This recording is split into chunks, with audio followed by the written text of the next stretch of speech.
Adi Armando kan kemarin mengusulkan kepada Menteri Agama agar perjalanan haji dihapuskan dari Indonesia karena membuang-buang triliunan rupiah. Itu karangan orang-orang Arab yang diuntungkan orang Arab. Begitu sentimennya kepada Arab karena S3-nya beliau ini di Amerika, Pak, di brainwash sama Yahudi. Bangun kebencian kepada Islam. Malu berjubah, malu bergamis, malu pakai baju koko, malu ngaji, malu pegang Quran. Ini target kafir. Berhasil mereka di Indonesia ini. Yang dimasukkan apa? Dasi jas. Subhanallah. Apa yang saya katakan kemarin? Minder peradaban. Oh, kita bukan orang Arab. Saya jawab, kita bukan orang Amerika. Kenapa ente berdasi? Betul ya, Pak? Hati-hati anak bapak di luar sana, Pak. Sudah minder peradaban, malu pakai jenggot, malu pakai gamis, malu ke masjid, malu sholat jamaah.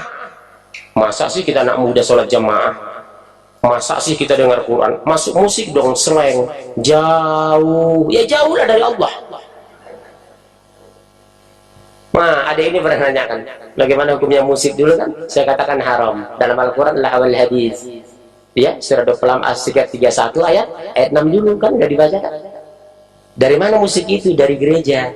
Gereja saja pun boleh musik setelah abad keempat. Sampai abad keempat, musik itu haram bagi Kristen. Tapi ketika pasturnya jalan ke Jerman, dilihat isi Injil itu diterjemahkan jadi liturgi, jadi kor. Apa kata pastor? Kalau kita pisahkan mereka dari musik, mereka akan keluar dari Kristen. Sudah, kita jadikan musik bagian ibadah Kristen. Makanya sekarang mereka nyanyi, Pak.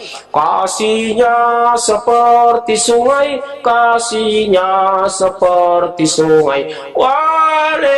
Haleluya, puji Tuhan. Sorga. Umat Islam mengikuti itu sekarang. Al-Quran dinyanyikan, salawat dinyanyikan, istighfar dinyanyikan, kalimat talbiyah dinyanyikan pakai musik. Itu mengikut Nasrani. Ustadz yang di luar sana bilang, ini musik Islami. Kapan musik masuk Islam? Pernah nggak musik mu'alaf? Nggak pernah, Pak, disyaratkan musik itu. Yang dimuliakan dalam Islam merebana, tidak ada pakai seruling, tidak ada organ tunggal, tidak bergitar. Itu permainan syaitan. Coba Bapak dengar musik itu. Maaf, Gus Dur saja pun tidak bisa melihat. Ketika dengar musik, tangan mulai bergerak. Iya, Pak. Saya bukan menghina, Pak, menirukan. Coba dengar musik Gus Dur. Iya. Benar, coba lihat. Begitu luar biasa musik. Yahudi itu mengintai. Umat Islam tidurkan dengan musik. Musik tidak dihafal pun anak-anak hafal. Sementara Al-Quran dihafal pun hilang. Anak saya Pak itu, oh cepat sekali hafal musik itu. Padahal nggak pernah dihafal. Tapi baca Quran, meringis baru mau. Kenapa? Begitu disuruh baca Quran, setannya langsung masuk. Coba lihat Bapak kan, asal ngaji cari senderan. Kenapa setan menyuruh nyender gitu? Iya Pak, pengaruh setan ibu itu. Akhirnya kesetanan. Terus tentang setan, telah ditetapkan bahwa siapa yang berkawan dengan dia, maka dia akan menyesatkannya. Barang siapa yang berteman dengan setan, pasti dijamin Allah loh. Pasti menyesatkan. Masalahnya Bapak tahu nggak? Antum tahu nggak? Kenapa semudah itu kena bisikan setan? Karena mempengaruhi manusia tidak vulgar, tidak kasar, tidak keras, lembut, halus. Itulah yang dilakukan orang jilid. Udahlah, kita nggak perlu lah mengaku masuk surga. Orang lain juga punya hak kok. Udahlah, nggak usah sholat kok. Yang penting kebaikan. Nggak usah kurban, yang penting sedekah. Nggak usah berangkat naik haji, yang penting membangun orang muslim yang tidak mampu. Nggak perlu sholat lah, yang penting eling. Iya Bu, setan itu menggoda Adam halus sekali. Dia tidak kasar, tidak vulgar. Makanya di Indonesia ustaz-ustaz lembut itu disenangi.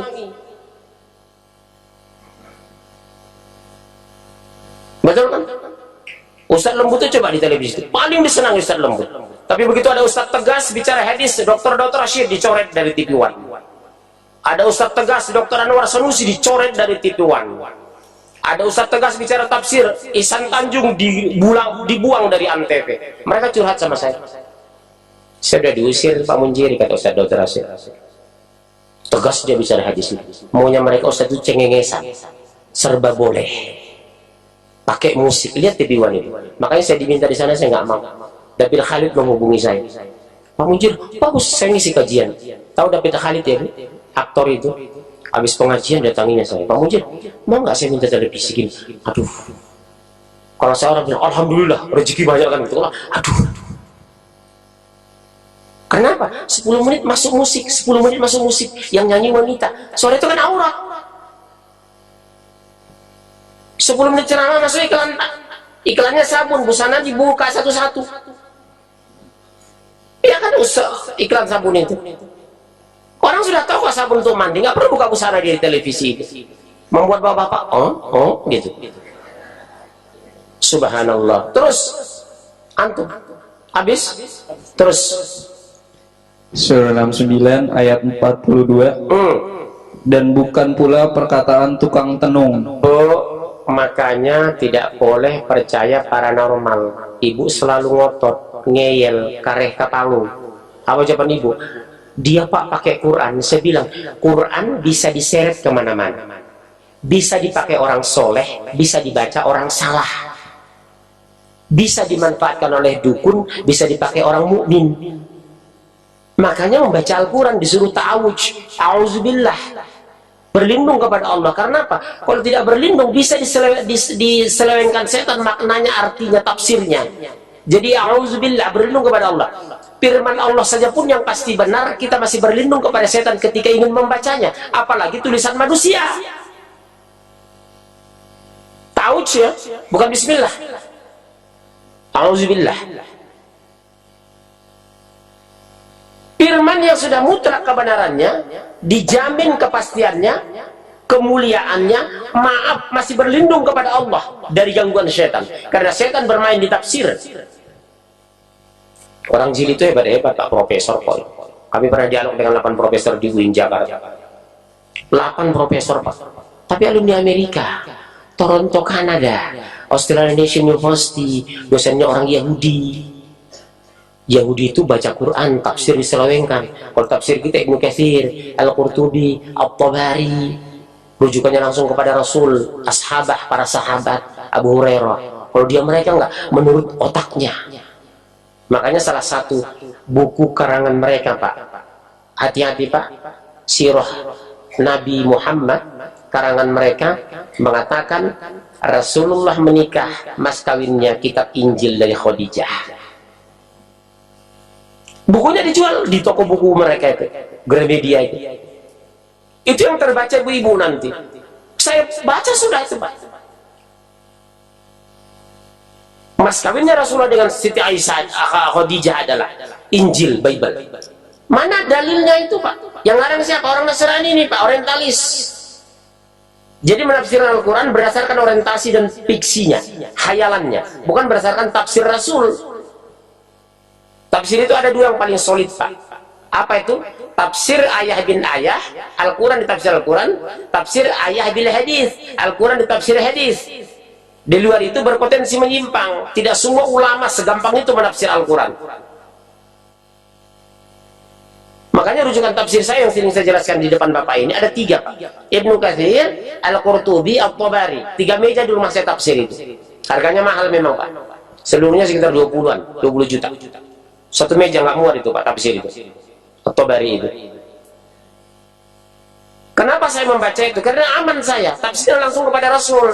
Tafsirnya kepada sahabat. Ibnu Abbas, Ibnu Jarir. Kalau sekarang kan terbalik. Semua menafsir Quran.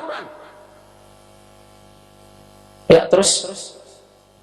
Sedikit sekali kamu mengambil pelajaran darinya. Betul, Bu, jujur.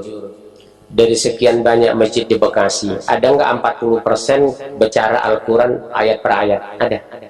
Biasanya kan tabligh akbar, jiping kan, kajian kuping. Ini bisa ibu baca, ibu ulang di rumah, ibu pelajari, ibu analisa.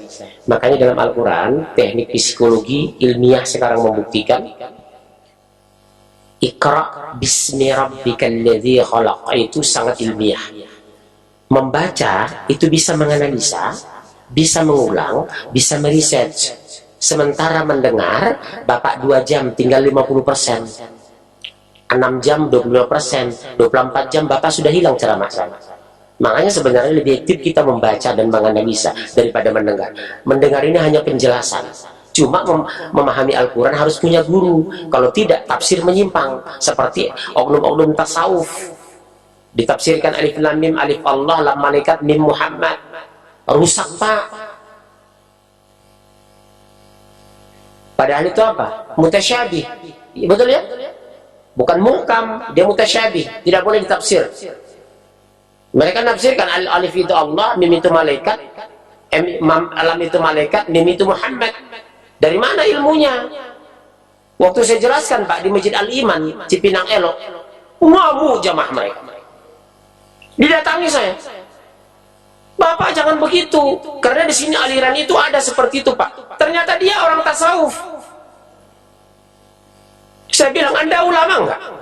Oh, saya memang bukan ulama, Pak. Yang berhak menegur saya ulama. Itu jelas.